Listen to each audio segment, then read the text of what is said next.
창세기 11장 1절부터 9절까지의 말씀을 제가 대신 봉독해 드리겠습니다. 하나님 말씀을 들으십시오. 온 땅의 언어가 하나요 말이 하나였더라. 이에 그들이 동방으로 옮기다가 시날 평지를 만나 거기 거류하며 서로 말하되 자 벽돌을 만들어 견고히 굽자 하고 이에 벽돌로 돌을 대신하며 역청으로 진흙을 대신하고 또 말하되 자 성읍과 탑을 건설하여 그 탑 꼭대기를 하늘에 닿게 하여 우리 이름을 내고 온 지면에 흩어짐을 면하자 하였더니 여호와께서 사람들이 건설하는 그 성읍과 탑을 보려고 내려오셨더라. 여호와께서 이르시되 이 무리가 한 족속이요 언어도 하나이므로 이같이 시작하였으니 이후로는 그 하고자 하는 일을 막을 수 없으리로다. 자 우리가 내려가서 거기서 그들의 언어를 혼잡하게 하여 그들이 서로 알아듣지 못하게 하자 하시고 여호와께서 거기서 그들을 온 지면에 흩으셨으므로 그들이 그 도시를 건설하기를 그쳤더라. 그러므로 그 이름을 바벨이라 하니 이는 여호와께서 거기서 온 땅의 언어를 혼잡하게 하셨음이니라. 여호와께서 거기서 그들을 온 지면에 흩으셨더라. 아멘. 우리가 지난주에는 노아의 이야기를 함께 살펴보았죠. 2주 동안 우리가 노아와 그 당시 하나님께서 사람들에게 내리신 그 심판과 구원에 대해서 함께 살펴보았습니다. 그래서 하나님은 노아 시대에 죄로 인하여서 그리고 죄인들의 그 폭력으로 인해서 이 세상이 파멸되는 것을 막으시고자 그리고 세상과 인류를 계속 보존하시고자 당시의 죄인들을 심판하기로 결정하셨습니다. 그래서 하나님은 동시에 노아에게 큰 방주를 만들라 명하시고 그 방주에 노아와 가족과 또 여러 동물들과 새들을 태우신 후에 그리고 여전히 120년 동안 죄인들에게 회개할 기회를 주신 후에 이제 심판하기 시작하신 거죠. 그래서 하나님께서 물로 홍수로 이 세상을 심판하시고 그리고 이제 물이 다 빠진 후에 하나님은 노아와 그 가족과 또 온 피조물에게 구원의 약속을 주셨습니다. 내가 다시는 홍수로 이 세상을 심판하지 않을 거다. 이는 바꿔 말하면 하나님은 이 세상과 인류를 보존하실 것이고 영원토록 그리고 결국에는 구원하실 것이라는 약속이었던 거죠. 그리고 하나님은 이 구원의 약속의 징표로서 내가 이것을 반드시 지킬 거다라는 그 약속의 징표로서 하늘에 무지개를 걸어 두셨습니다. 근데 제가 말씀드린 것처럼 히브리어 성경에는 무지개로 되어 있는 것이 아니라 이제 활이라는 히브리어로 되어 있다는 것 제 말씀을 드렸죠. 그래서 하나님은 그 당시 그 가장 주요한 전쟁 무기 중에 하나인 활을 하늘에 걸어 놓으심으로 내가 심판을 그쳤다. 다시는 물로 심판하지 않을 거다. 이제 약속을 하신 것이었습니다. 그런데 여기에는 큰 문제가 있죠. 왜냐하면 하나님께서 그분의 심판의 활을 하늘에 걸어두시고 그 활을 잡지 않으면 어떻게 되겠습니까? 이 세상은 다시 한번 죄로 인해 파괴될 것입니다. 공의는 무너지게 되고 많은 사람들이 죄와 불의로 고통을 겪게 될 것이고 노아 홍수 이전처럼 이 세상은 파괴되어 갈 것입니다. 근데 동시에 하나님께서 다시금 그 심판의 활을 잡으시면 어떻게 되겠습니까? 이 세상에 공의가 이루어지겠지만 죄인인 우리는 심판받아 멸망되는 거죠. 그렇기 때문에 하나님께서 하신 일이 무엇일까요? 하나님은 이 문제를 어떻게 해결하셨습니까? 하나님은 이후에 수천 년 후에 그분의 심판의 활을 다시금 잡으셨습니다. 근데 그 심판의 활을 무지개가 보여주는 것처럼 무지개가 활로 나온다. 히브리어로 활이라고 말씀드렸죠. 그 활이 가리키는 방향이 우리에게 알려주는 것처럼 하나님은 심판의 활을 다시 한번 잡으셨을 때 그 활을 우리에게 겨누시지 아니하고 이 땅을 향해 겨누시지 아니하고 하늘을 향해 겨누셨고 그분 자신을 향해 쏘셨던 거죠. 즉 하나님은 그분의 외아들 예수 그리스도를 이 세상에 보내시고 우리 죄인들의 모든 죄짐을 짊어지게 하시고 십자가에 못 박으신 상태에서 하나님의 진노의 화살, 심판의 화살을 그 아들에게 쏟아 부으셨던 거죠. 그래서 그리스도께서 심판받으심으로 우리는 심판에서 면하게 되고, 그리스도께서 우리를 위해 죽으심으로써 우리는 영원한 생명을 얻게 되었고, 그리스도께서 십자가 위에서 그분의 아버지에게 철저하게 버림받으심으로써 우리는 영원토록 하나님의 자녀라는 이름을 얻은 것이 바로 이 무지개가 약속한 이 복음의 실체였다는 것입니다. 그리고 노아 이후의 사람들은 이제 하나님이 명하신 것처럼 생육하고 번성하고 그 전처럼 땅에 충만했습니다. 그런데 이제 문제는 무엇이냐면 홍수 심판 이전처럼 사람들의 죄도 번성하고 이 땅에 충만했던 거죠.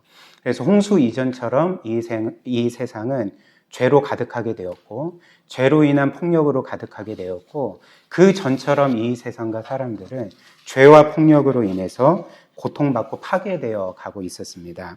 그리고 이제 사람들은 이렇게 그들이 번성하고 충만하고 특별히 한 곳에 모여서 도시를 이루고 성을 세우고, 그리고 오늘 우리가 본문에서 보는 거대한 탑을 건설하기 시작했습니다. 바벨탑인 거죠. 그래서 저는 오늘 이 말씀을 여러분들과 세 부분으로 살펴보기를 원하는데요.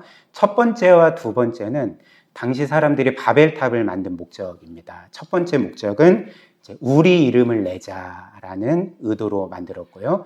두 번째는 이 탑 꼭대기를 하늘에 닿게 하자라는 목적으로 만들었습니다. 그리고 마지막 세 번째로는 하나님께서 어떤 분이신지, 하나님은 이 세상에 내려오시는 분이라는 것, 우리에게 올라오라 말씀하시지 않고 그분이 친히 우리를 구원하시기 위해 내려오시는 분이라는 것을 함께 살펴보겠습니다.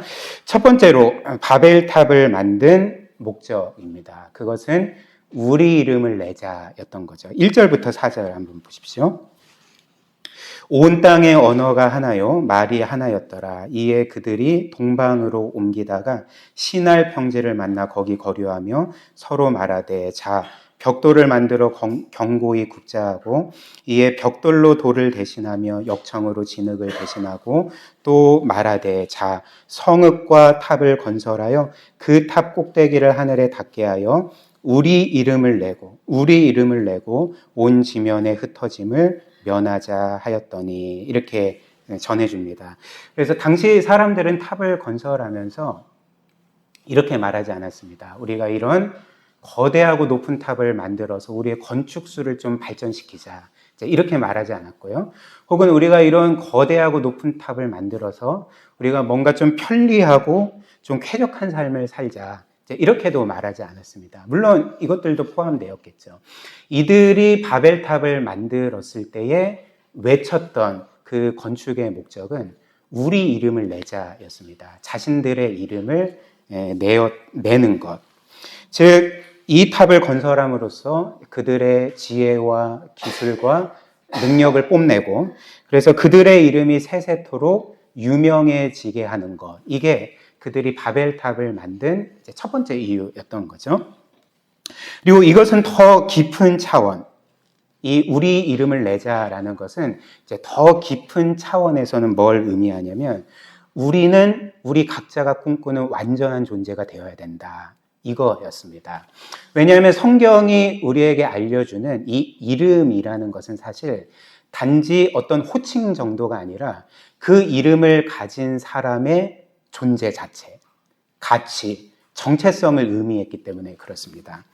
따라서 우리 이름을 내자, 우리 이름을 유명하게 하자라는 것은 바꿔 말하면 우리는 우리가 꿈꾸는 존재가 되어야 된다.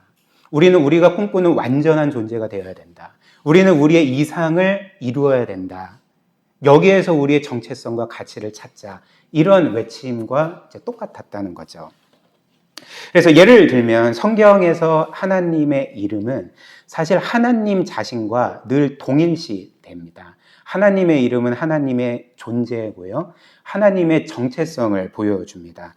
일단 예를 들면 출애굽기 3장에 보면 하나님은 모세에게 자신의 이름을 알려주십니다. 모세가 당신의 이름이 무엇입니까? 라고 여쭤보았을 때 하나님은 출애굽기 3장 14절에서 이렇게 알려주신 거죠. 한번 보십시오. 하나님이 모세에게 이르시되, 나는 스스로 있는 자이니라. 그러니까 이름이 스스로 있는 자라는 거죠. 또 이르시되 너는 이스라엘 자손에게 이같이 이르기를 스스로 있는 자가 나를 너희에게 보내셨다 하라. 이렇게 말씀을 했습니다. 그래서 여기에서 나는 스스로 있는 자니라라는 것을 이제 히브리어 원문 성경을 보면 그 에흐에 아쉐르 예흐에라고 되어 있습니다. 에흐에 아쉐르 에흐에라고 되어 있는데 이는 영어 표현으로는 그 아시다시피 I am who I am 이고요.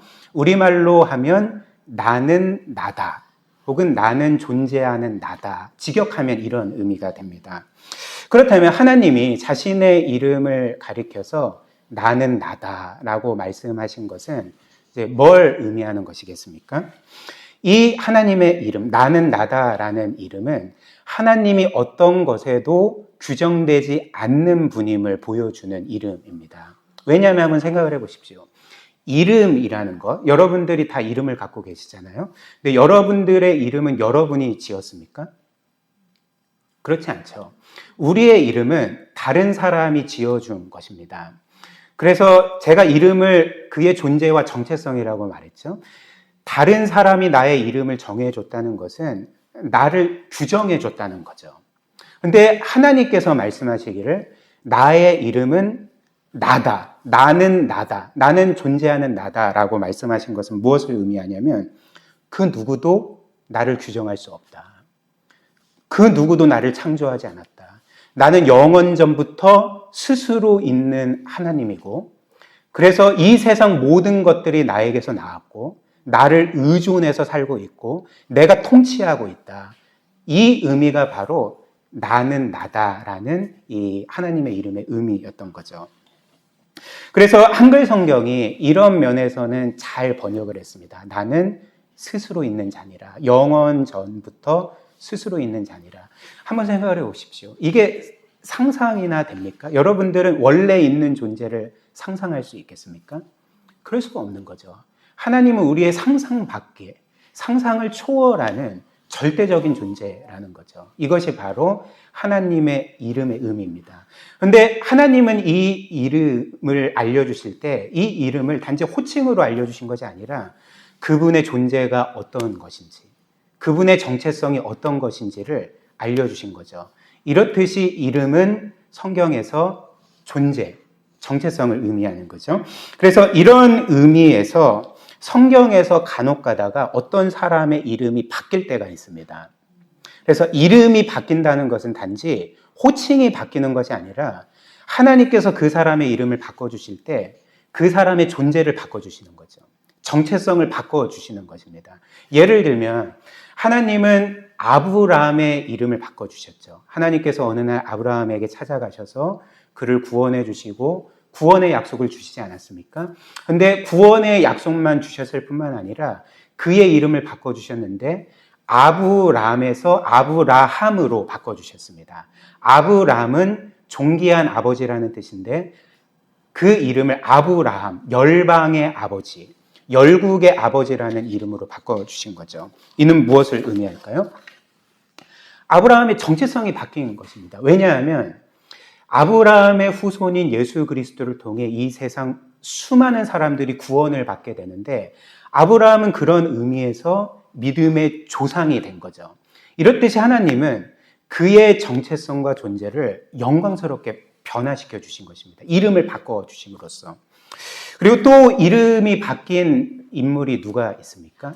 야곱이 바뀌었죠. 그래서 하나님은 야곱에게도 찾아가시고 그를 구원해 주실 때 구원해 주셨을 뿐만 아니라 이 야곱이라는 이름을 이스라엘로 바꿔주셨죠. 그래서 야곱이라는 이름은 여러분들이 아시다시피 뒤꿈치를 잡은 자라는 뜻인데 이는 비유적으로 뒤통수 치는 자라는 뜻입니다. 사기쳐 먹는 자라는 뜻입니다.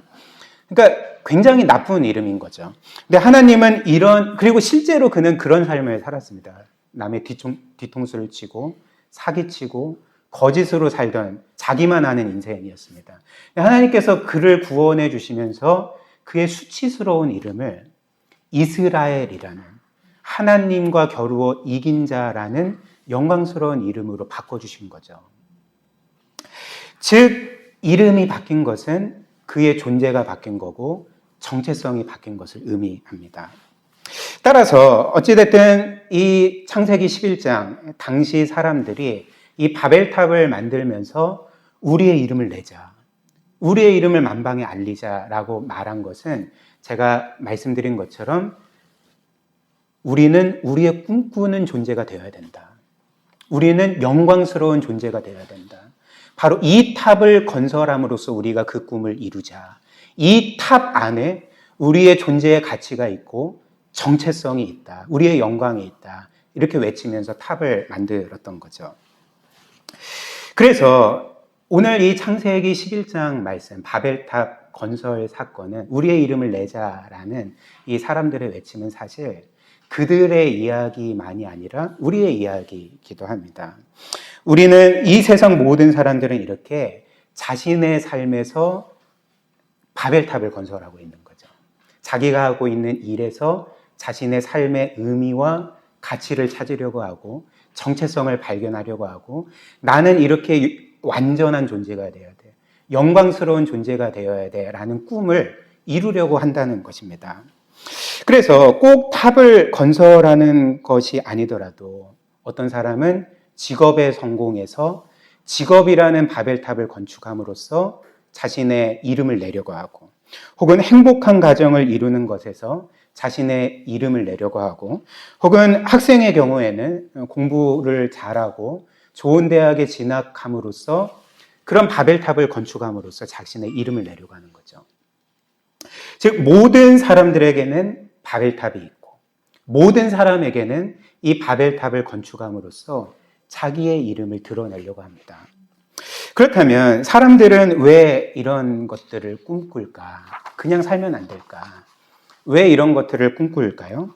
그리고 왜 자신이 설정한 꿈과 목적을 이루지 못하면, 자신의 이름을 내지 못하면 뭔가 나는 불완전해, 나는 불행해, 내 인생은 망했어, 나는 이생망이야. 왜 이런 이야기를 하면서 살아가게 될까요? 이는 성경이 우리에게 알려주는 답은 무엇이냐면 원래 사람이 하나님의 형상으로 창조된 가장 완전하고 영광스러운 존재이기 때문에 사람은 끊임없이 완전함에 이르려고 한다는 것입니다. 영광에 이르려고 한다는 거죠. 예를 한번 들어볼까요? 전에도 한번 예를 들었는데 그 17세기의 위대한 수학자이자 철학자이자 신실한 그리스도인이었던 그 블레즈 파스칼이라는 사람 아실 것입니다. 그 블레즈 파스칼은 그 위대한 수학자였을 뿐만 아니라 기독교 변증책인 팡세라는 책을 썼는데요. 이 팡세라는 책에서 그는 이 인간의 완전해지고 싶은 욕구, 그러나 늘 이것에 실패해서 불행해하는 인간의 그 인생의 본질에 대해서 이렇게 말했습니다. 한번 들어보십시오. 인간의 위대함은 너무나도 명백하여 그것은 심지어 그의 비참함에 의해서도 증명이 됩니다. 왕이 아닌 것 때문에 괴로워하는 사람은 폐위된 왕 말고 누가 있겠습니까? 이 세상에 눈이 세 개가 아닌 것 때문에 괴로워하는 사람은 없습니다. 그러나 그가 눈이 하나라면 괴로워할 것입니다. 왜냐하면 사람은 원래 두 개의 눈을 가진 존재이기 때문입니다. 이처럼 사람은 자신의 원래의 영광스러운 상태에 미치지 못하기 때문에 계속적으로 불행해하고 그래서 완전함에 이르려고 애쓰는 것입니다. 이렇게 말했습니다. 이해되십니까? 여러분들 중에 대통령이 아니어서 불행한 사람 있습니까? 왕이 아니어서 불행하다고 생각하는 분 계십니까? 그렇지 않습니다. 근데 만약 탄핵된 대통령이거나 폐위된 왕이라면 자신이 지금 왕이 아니라는 것 때문에 굉장히 불행해할 것입니다. 인생 망했다고 생각할 것입니다. 혹은 파스칼이 말한 것처럼 여러분들이 입이 두 개가 아니어서 불행하다고 생각하는 사람이 있습니까? 혹은 눈이 그 세 개가 아니어서 불행하다고 생각하는 사람이 있습니까? 그렇지 않습니다. 그런데 만약 사고로 인해서 우리가 한쪽 눈을 잃었다면 우리는 굉장히 불행해할 것입니다. 왜냐하면 원래 우리는 두 개의 눈을 가질 때 완전한 존재로 창조되었기 때문에 그런 거죠. 그렇기 때문에 사람들이 끊임없이 완전함에 이르려고 하는 것. 그러나 동시에 자신의 불완전함에 의해서 계속적으로 불행해하는 이유는 사람이 원래 완전하고 영광스러운 하나님의 형상으로 창조된 존재이기 때문에 그 기억 때문에 계속 불행해한다는 거죠. 따라서 원래 사람은 나의 이름을 내자, 우리의 이름을 내자라고 할 필요가 없었습니다. 왜 그럴까요? 원래 완전한 존재였는데, 원래 영광스러운 존재였는데, 원래 하나님에게 이 세상 가장 영광스러운 존재로 여김받고 사랑받고 기쁨을 받는 존재이기 때문에 원래 사람은 우리 이름을 내자, 나의 이름을 내자 이럴 필요가 없었다는 거죠. 단지 사람은 하나님께서 그를 창조하신 상태에서 하나님이 주신 영광을 누리면 되었습니다. 이것만 하면 되었던 거죠. 그러나 왜 사람이 불행해졌습니까? 죄 때문에 불행해진 거죠. 사람이 죄를 지었을 때 하나님께 반역했고 하나님을 멀리 떠나게 되자 하나님이 사람에게 원래 주신 원래 하나님의 형상, 그 완전한 영광을 다 잃어버렸기 때문에 그런 거죠. 그래서 사람은 과거 완전했던 기억 때문에 현재 자신의 불완전함에 대해서 계속 불행해하고 계속 뭔가 완전함에 이르려고 하지만 그것이 자신을 온전히 채우지 못하고 실패할 때가 많기 때문에 이 세상 사람들이 지금 살아가는 그대로, 그리고 여러분들이 여러분들 각자의 구체적인 삶을 모르겠지만 여러분들이 불행해할 때 불행해하는 이유가 바로 여기 있는 거죠. 저도 마찬가지고요. 그렇다면 하나님은 사람들이 이렇게 우리의 이름을 내자, 나의 이름을 내자 이렇게 외치면서 그 바벨탑을 만들 때 이 바벨탑 건설을 중단시킨 이유가 무엇이겠습니까? 그것은 바로 사람이 하나님 밖에서 하나님이 아닌 것에서 자신의 이름을 찾으려고 하면, 자신의 완전함을 찾으려고 하면, 자신의 삶의 의미와 가치와 정체성을 찾으려고 하면, 그리고 자신의 이름을 내는 것이 그의 인생의 최고의 목적이 되어버리면 그는 자신의 이름을 위해서 주변의 모든 것들을 이용하는 삶을 살기 때문에 그렇습니다. 희생시키는 삶을 살아가는 거죠. 예를 들면 제가 두 가지 예를 들겠습니다. 첫 번째는 극단적인 예를 좀 들 거고요. 그 다음에는 일반적이고 현실적인 예를 한번 들어보겠습니다. 일단은 그 자기 이름을 내는 사람이 주변의 사람들을 이용하고 희생시키는 극단적인 예는 그 16세기에 그 우리나라의 임진왜란을 일으킨 도요토미 히데요시를 들 수 있을 것입니다. 이 도요토미 히데요시를 제가 검색을 해보니까 일단은 이 사람은 원래 귀족이 아니었습니다. 그 농부였고 평민이었는데 자신의 능력만으로 최고의 권력의 자리에 오른 입지전적인 인물이라고 합니다. 그래서 그는 어찌됐든 자신의 능력으로 그 전국시대의 일본을 평정하고 이제 더 나아가서 과거 조선을 침략하고 명나라까지 이제 정복하려고 했던 거죠. 근데 조선을 침공하기 전에 여러분들이 이순신 그 3부작 영화 보신 분들은 알겠지만 이 도요토미 히데요시가 조선을 침공하기 전에 이제 선전포고를 내립니다. 근데 그가 왜 조선과 명나라를 침공해야 되는지 그 명분을 어떻게 밝힌지 아십니까? 한번 들어보십시오. 도요토미 히데요시의 말입니다.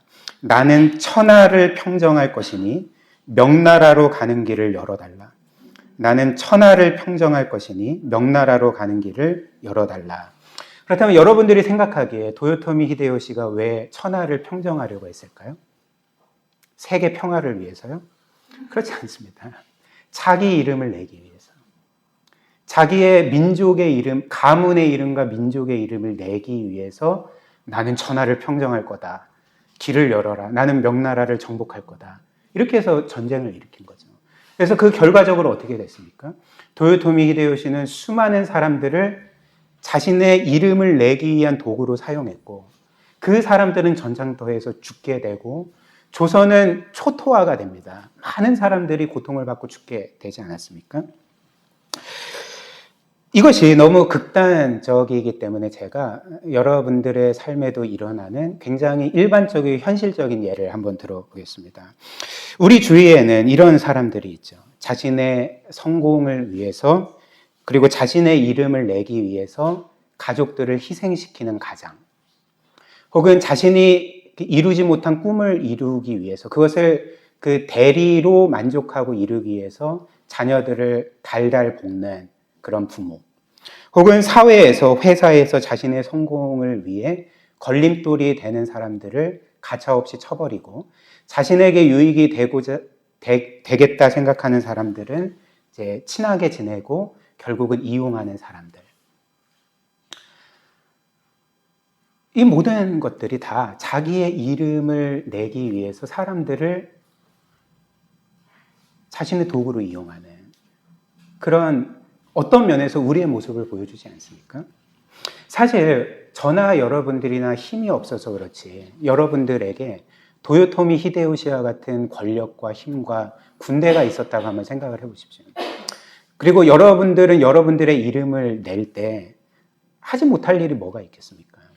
물론 나는 하나님을 믿고 그리스도를 믿어서 그렇게는 안 해요. 근데 여러분들이 만약에 하나님의 은혜가 아니어서 신앙도 없다고 하면 여러분들은 무엇이든지 할 수 있을 것입니다. 저도 마찬가지입니다. 성경이 말하는 바가 무엇입니까? 모든 사람의 그 죄악된 본성은 차이가 없습니다.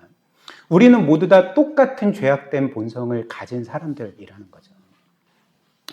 그리고 이렇게 자기의 이름을 내는 것이 단지 개인 차원이 아니라 그것이 집단이 되고 국가 차원이 된다면 어떻게 됩니까?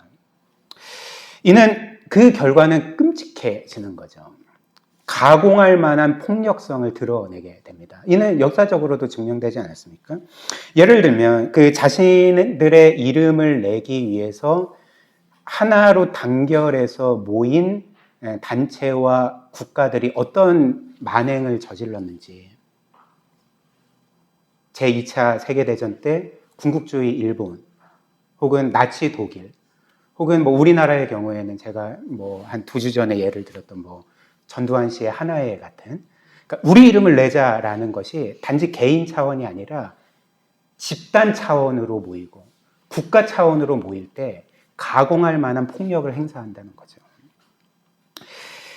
군국주의 일본이나 나치 독일이나 다른 국가를 침공하면서 그 외친 말이 무엇인지 아십니까? 그러니까 이런 말 아니었습니까? 우리 민족이 최고다. 따라서 너희는 우리 밑으로 들어와야 된다. 우리가 너희들을 정복해야지만 세계가 발전되게 된다. 그러니까 이런 그 대의도 아니죠. 이런 목적을 갖고 자신들의 이름을 내기 위해서 이렇게 수많은 나라와 국가들, 사람들을 짓밟고 죽였던 것입니다. 그래서 이런 이유로 하나님은 우리 이름을 내자라고 모여 바벨탑을 건축하던 이들을 중단시키셨던 거죠. 언어를 혼잡하게 하여서 이들을 뿔뿔이 흩어버리신 것입니다. 그 다음 두 번째로 당시 사람들이 바벨탑을 만든 이제 또 다른 목적이 있습니다. 그 목적은 이 탑 꼭대기를 하늘에 닿게 하는 거죠. 4절 말씀 한번 보십시오.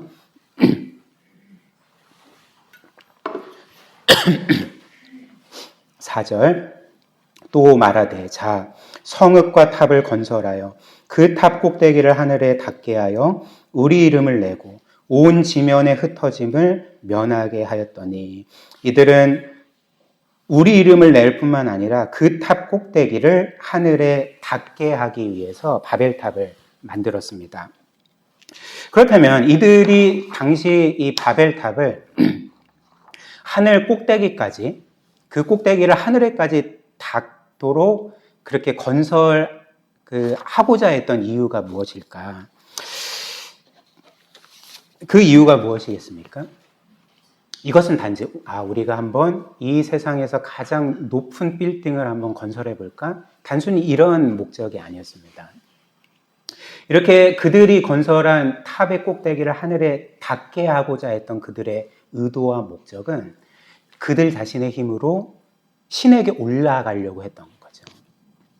혹은 그들 자신이 신적인 존재가 되기를 원하는 마음으로 그 탑 꼭대기를 하늘에 닿게 하려고 했던 것입니다. 왜냐하면 고대에서 하늘이라는 곳은 성경에서도 이 마태복음 같은 경우는 하늘이 이제 하나님과 동일시되거든요. 그래서 고대에서 이 하늘이라는 것은 신이 거하는 장소고 그리고 신적인 존재와 동일시됐기 때문에 그렇습니다. 이런 이유로 거의 대부분의 고고학자들은 이 바벨탑이 고대 메소포타미아 지역에서 많이 세워지던 그 신전 구조물인 지구라트라고 그렇게 추측을 합니다. 그래서 이 지구라트라는 것은 고대 메소포타미아 지역에 있던, 그러니까 지금 원래 바벨론 지역에 있던, 지금으로 따지면 이제 이라크 지역입니다.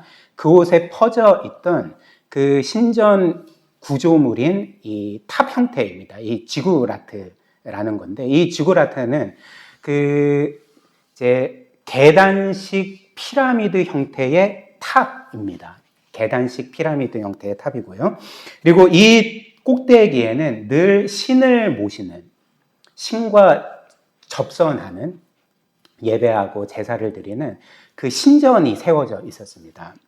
그래서 이 건축물은 이제 그 자체로 어떤 면에서 신전이었고요. 신과 만나는 자리였고요. 그리고 신과 어떤 교제를 나누는 자리였던 거죠. 그래서 실제로 여러분들이 성경에서 잘 아시는 이제 유대 나라를 멸망시킨 바벨론의 느부갓네살 왕 아시지 않습니까? 느부갓네살 왕이 거대한 바벨론 도시를 건설하고 그 도시 안에 똑같이 바벨탑이라는 이름의 지구라트 탑을 건설했습니다. 그래서 고고학적으로 발굴을 해보니까 그 탑의 크기가 어마어마했던 거죠. 그래서 그 탑의 이제 가로와 세로의 길이가 90m고요. 가로와 세로의 길이가 정사각형 형태로 90m고 높이도 90m인 거대한 탑이었습니다. 그리고 그 꼭대기에는 신전이 있어서 신을 만나는, 특별히 바벨론인들이 최고의 신으로 섬기던 마르둑 신을 예배하는 장소가 이렇게 세워져 있었던 거죠. 그래서 아마도 이 창세기 11장에 기록된 이 바벨탑도 고대의 이 지구라트처럼 신전인, 신과 만나는 그 거대하고 높은 탑으로 지어졌을 거다, 이렇게 추측을 합니다. 어찌됐든 이렇게 사람들이 신에게 도달하기 위해서 혹은 자신들이 신적인 존재가 되기 위해서 이 탑을 건설했다는 것은 우리에게 뭘 보여줄까요? 이는 이 세상의 종교들이 사람들에게 제시하는 구원이 어떤 것인지를 우리에게 알려줍니다. 그리고 이 세상 사람들이 내가 어떻게 하면 구원을 받을 수 있는지에 대한 그 생각을 우리에게 알려주는 말씀이라 할 수가 있는 거죠. 일단 이 세상이 생각하는 구원, 이 세상 일반적인 사람들이 생각하는 구원은 어떤 것입니까? 그것은 바로 내가 나의 힘으로, 나의 어떤 선행으로, 나의 공로와 자격으로, 혹은 나의 어떤 경건함으로, 나의 거룩함으로, 나의 지극정성으로 내가 탑을 쌓아서 그 신에게 올라가는 것, 그 신에게 받아들여지는 것, 이것을 보통 사람들은 구원이라고 생각을 하는 거죠. 예를 들면 불교는 사람들에게 너가 어떻게 구원받는지 아느냐 이렇게 말하는지 아십니까? 불교가 사람들에게 말하는 구원은 무엇이냐면, 그러니까 사람이 구원받기 위해서는 어떻게 해야 되냐면 평생토록 수행을 하고 깨달음을 얻어서 열반에 이르러 부처가 될 때 사람이 구원을 받는다라고 말을 합니다. 따라서 불교에서 구원은 자신의 수행을 통해 자신의 노력과 깨달음을 통해서 성취하는 거죠. 그렇다면 불교에서 한 사람이 최대한 많이 수행을 했는데 결국 그 수행이 부족하고 열반에 들지 못해서 죽는다면 어떻게 되는지 아십니까? 이제 윤회 사상이 있으니까 이제 환생하는 거죠. 그런데 불행하게도 6개, 7개의 단계의 환생이 있는데 거의 대부분의 사람들은 수행이 부족하고 업보가 많아서 보통 환생을 할 때 사람으로 환생하지 않고 짐승이나 곤충이나 벌레로 환생한다고 합니다. 그리고 업보 죄가 많은 사람은 이제 지옥으로 떨어져서 지옥에서 환생하는 거죠. 그래서 제가 어디에서 좀 재밌는 이야기를 들었는데, 어떤 스님이 방 안에 모기가 있는데 모기를 잡지를 않는 거예요. 그래서 함께 있던 사람이 불교에는 살상을 금하니까 이 스님이 모기를 잡지 않는구나 이렇게 생각을 하고 이제 물어봤답니다. 스님 왜 모기를 잡지 않습니까? 라고 물어봤을 때 그 스님이 이 모기도 누군가가 환생했을 건데 그렇기 때문에 난 이 모기를 죽이기를 원치 않는다. 그래서 불교에 따르면 그 사람이 자신의 업보 때문에 환생할 때 사람으로 환생하는 경우는 거의 없고요. 이렇게 짐승이나 혹은 곤충이나 벌레로 환생하든지 지옥에 떨어지는 거죠. 다른 종교들도 마찬가지입니다. 이 세상의 종교들이 말하는 구원이 무엇입니까?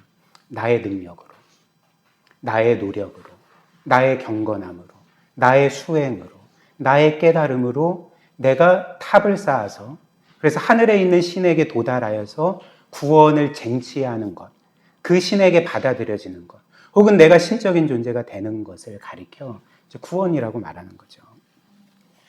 그러나 그렇지 않으면, 그렇게 하지 못하면 결국에는 구원을 얻지 못하는 것입니다. 각 종교가 말하는 지옥에 떨어지게 되는 거죠. 정리하자면 이 세상 종교들이 말하는 신들은 보통 이런 신들입니다. 하늘 높이 있어서 사람들에게 너희가 구원받기를 원하느냐? 그렇다면 탑을 쌓아서 나에게 올라와 봐라. 너희가 하늘에 올라오면 내가 너를 구원해 주겠다. 그러나 그렇지 않으면 너는 심판을 받으리라고 말하는 신들이라는 거죠. 바벨탑이 보여주는 것이 이것이라는 것입니다. 그러나 마지막 세 번째로 하나님은 다르신 거죠.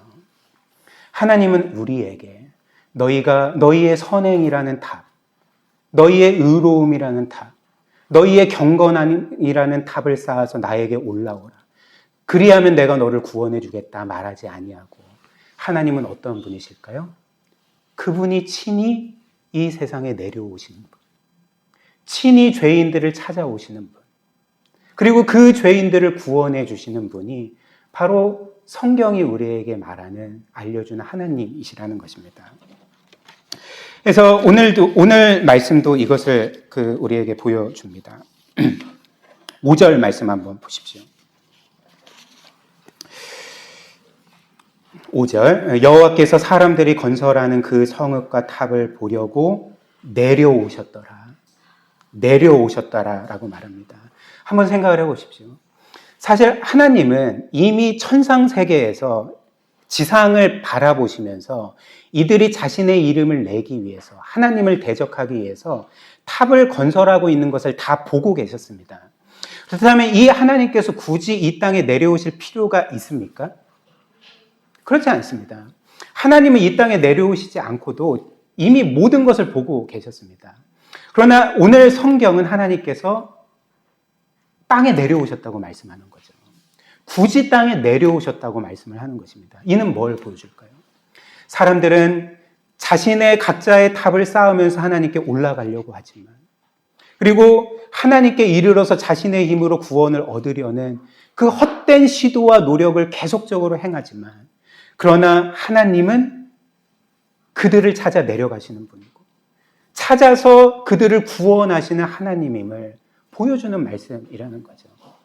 사실 우리는 하나님께 올라갈 수 있는 사람들이 아닙니다. 하나님께 나아갈 수 있는 사람들이 아닙니다. 우리는 죄인인 분이고 하나님은 무한히 거룩하신 분인데 죄인인 우리가 하나님께 어떻게 나아갈 수가 있겠습니까?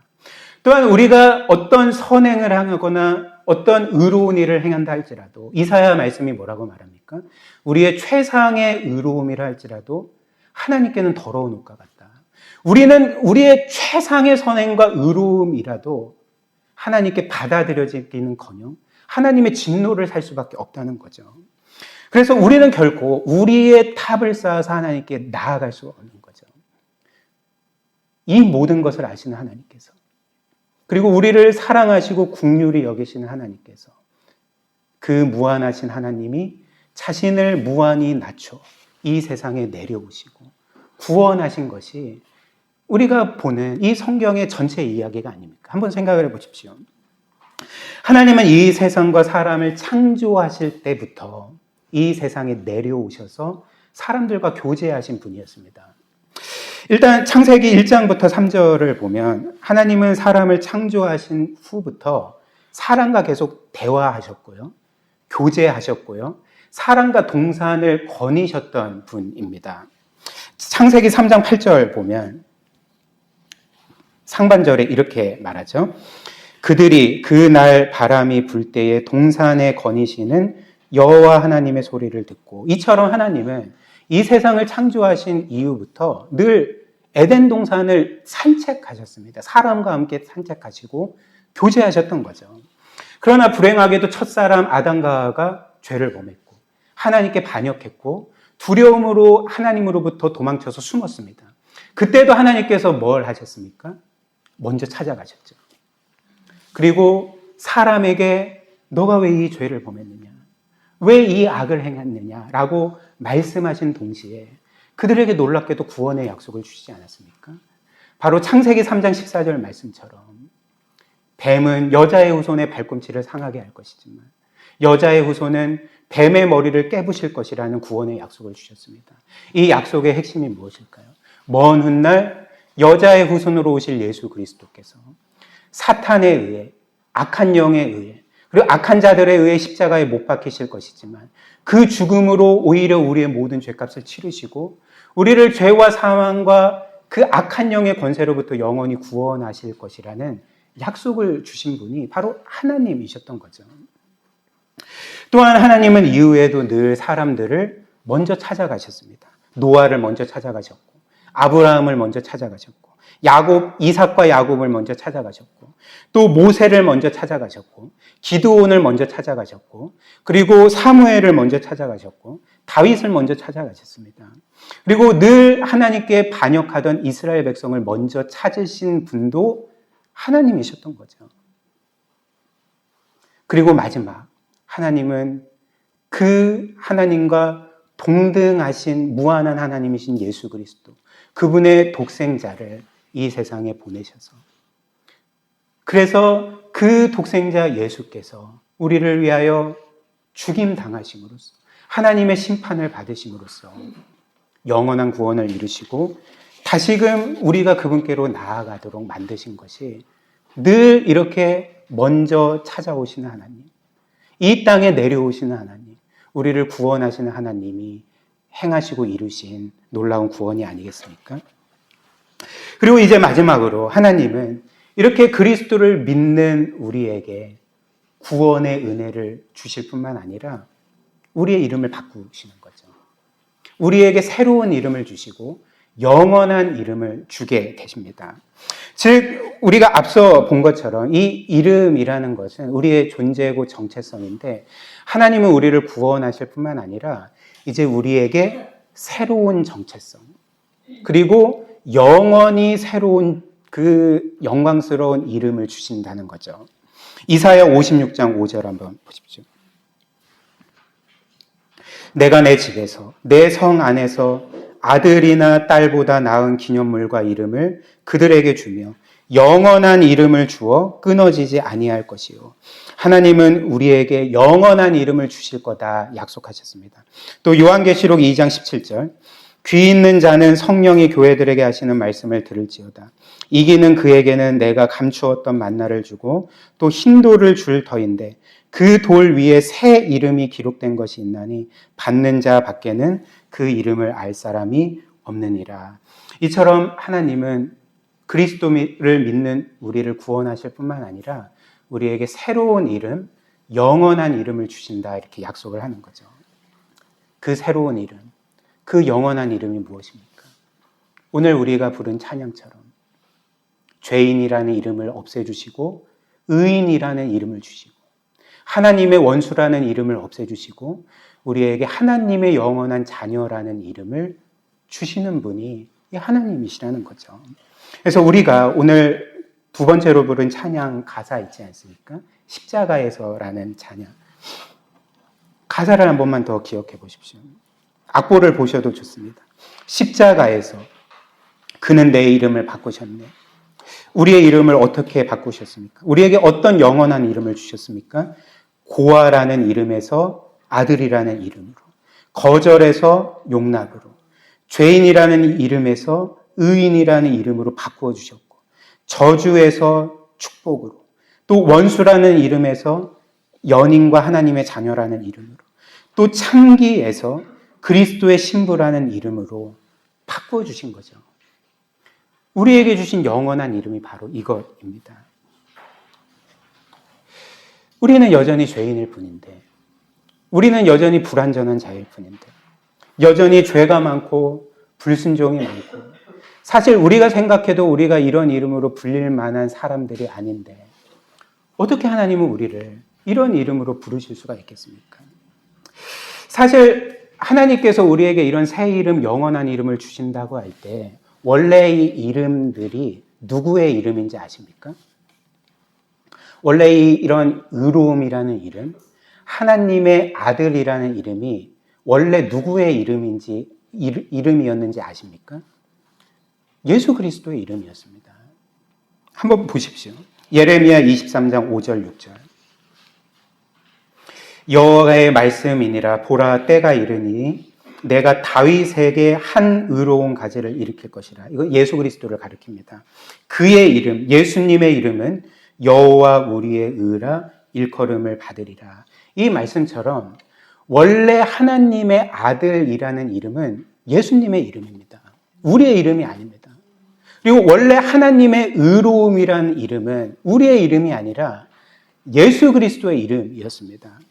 그런데 어떻게 죄인인 우리가 의인이라 불리고 하나님의 원수인 우리가 하나님의 영원한 아들로, 딸로 불릴 수가 있겠습니까?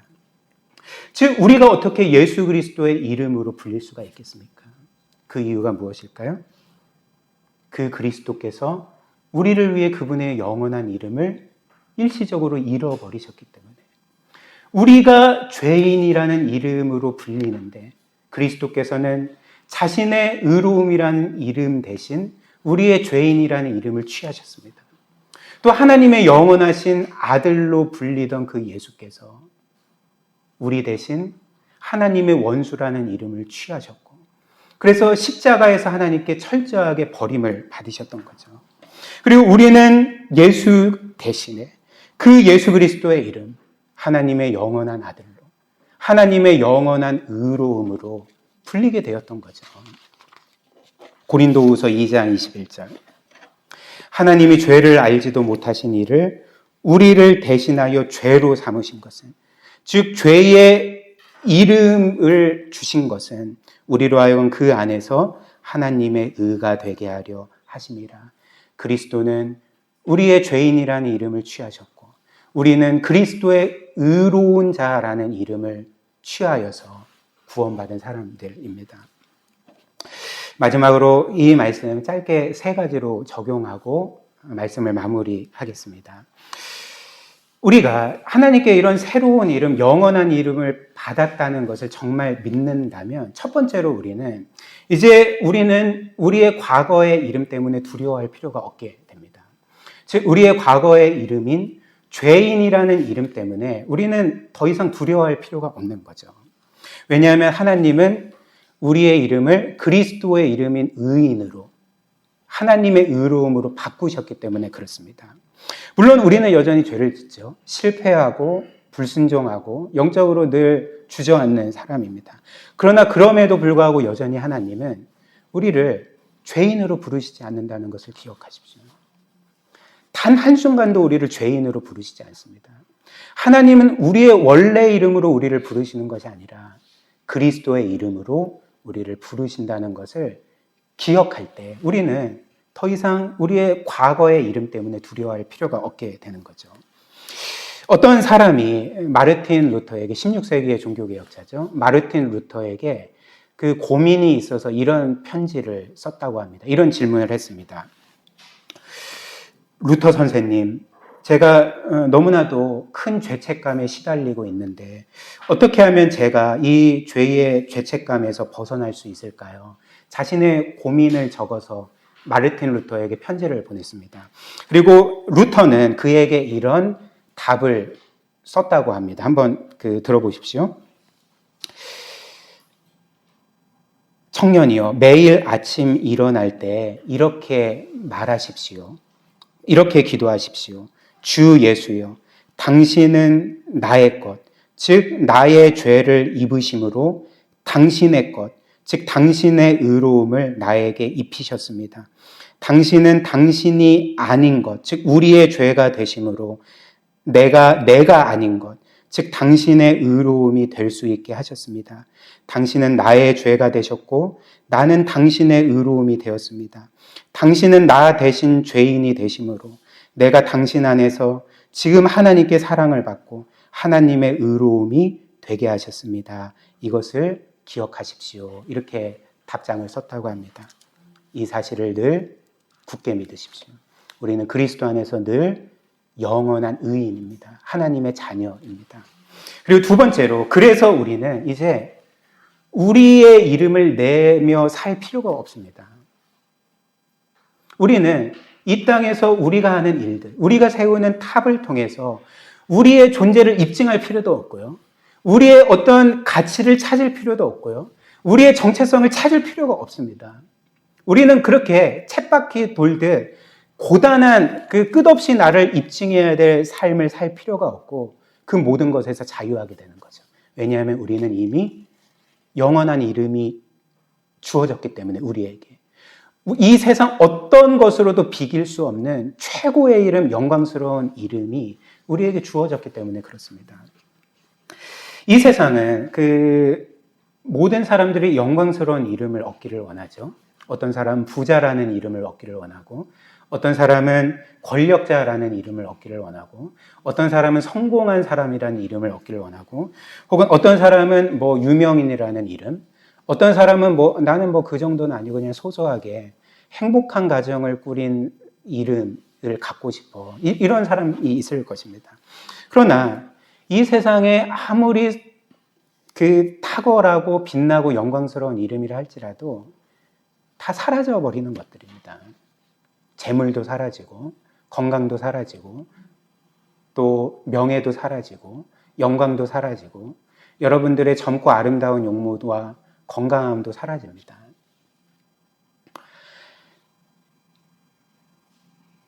한 가지 말하려고 했는데 까먹었네요. 아무튼 모든 것들이 다 사라집니다. 다 사라지게 됩니다. 그리고 결국은 그 이름에 자신의 모든 것을 건 사람은 그 이름과 함께 허망해지는 거죠. 그러나 우리에게는 이 세상 어떤 것으로도 살 수 없는 영원한 이름이 있죠. 최고의 이름이 있죠. 하나님의 자녀라는 이름, 하나님께 가장 사랑받는 영광스러운 자녀라는 이름이 우리에게 있습니다. 이것을 기억할 때 우리는 끝없이 나 자신을 입증하려고 하는 피곤한 삶에서 벗어나 자유하게 되는 거죠. 그리고 마지막 세 번째로, 우리는 이 모든 것들을 믿을 때 이제 우리를 위해 이런 영원한 이름을 주신 하나님의 이름을 위해서 살게 됩니다. 여러분들, 우리의 신앙이 참된 신앙이라는 것을 보여주는 바로미터가 뭔지 아십니까? 신실하고 열심히 뭔가 섬기고 이런 게 아닙니다. 열심을 다해서 교회에서 섬기고 봉사하고 이런 게 아닙니다. 그런 것조차도 여전히 나의 이름을 내기 위해서 할 수가 있습니다. 우리의 믿음이 참된 믿음이라는 것을 보여주는 바로미터는 무엇이냐면, 우리가 어떤 이름을 나의 최고의 가치로 두고 최고의 우선순위로 두고 나의 전부로 두는지를 보면 됩니다. 한번 생각을 해보십시오. 하나님은 우리에게 영원한 이름을 주시기 위해서 그분의 아들을 주시고 생명까지 내어주셨는데, 우리는 여전히 나의 이름을 내자, 우리의 이름을 내자, 나는 나를 위해 살 거야 라고 할 수가 있겠습니까? 그럴 수가 없는 거죠. 이 모든 것들을 믿을 때 우리는 우리에게 모든 것 주신, 이 세상에서 가장 무한히 영광스러우신 그 하나님의 이름의 영광을 위해 살 것입니다. 그리고 그것이 여러분들에게 최고의 영원한 영광이 될 것입니다. 이것을 믿고 하나님의 영광을 위해 사시는 저와 여러분들이 되시기를 주님의 이름으로 축복합니다.